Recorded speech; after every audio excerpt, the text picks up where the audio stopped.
Colin Perry. And I'm Emily Astor. And this is the BluePrint Buzz.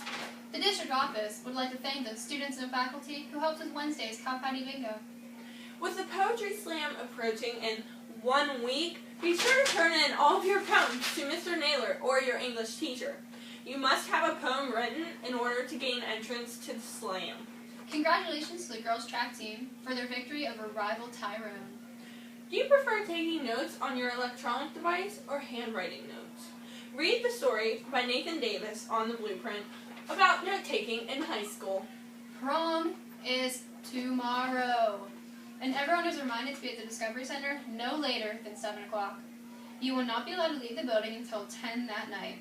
Also, anyone who is suspected of being under the influence will be checked and charges will be pressed. See Mrs. Frame for directions or any other questions. Last Thursday, a group of Avita members had the opportunity to attend a ceremony held by NAMI in the Convention Center. NAMI is the National Alliance on Mental Illness, which is the nation's largest organization dedicated to building better lives for the millions of Americans affected by mental illnesses. Read more about this on the BluePrint. Congratulations to the softball and baseball teams for their wins over Mount Union. The softball team remains undefeated. Attention seniors! With our last month of school approaching, Ms. Padola has released important dates of graduation practices, baccalaureate, and much more.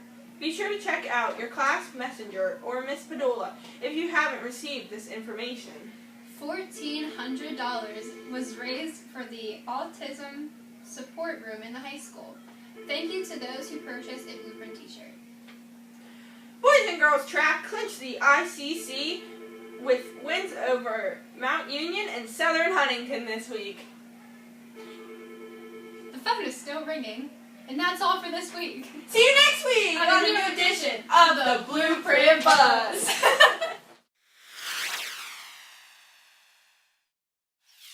Year to year.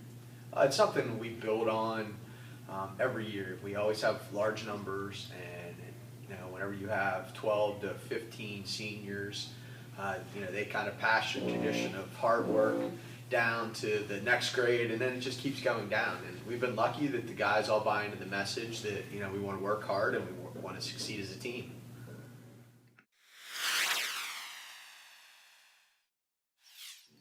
This is probably one of the most challenging years we've had, just based on injuries and sickness.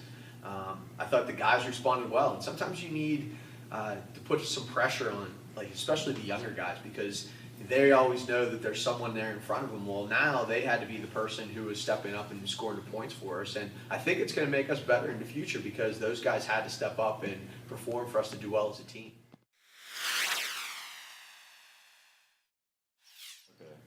It's a great accomplishment. It's a great league. There's always people who are medalists at the state track meet, district champions from District 5, District 6.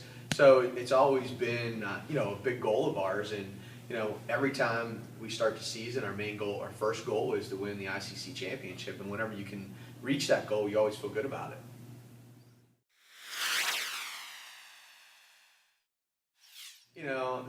I think sometimes all the success we've had is sometimes whenever we do lose, people, they make a big deal out of it. But you look at the teams we lost to. We lost to Tyrone, who's undefeated.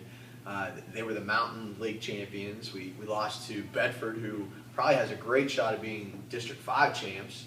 And we lost to Hollidaysburg, who's a Quad A school, on a tiebreaker. So, even though we have 3 losses, everything was pretty successful throughout the season. And, it's one of those learning experiences for us, and something that will strive to make us work a little bit harder and get better.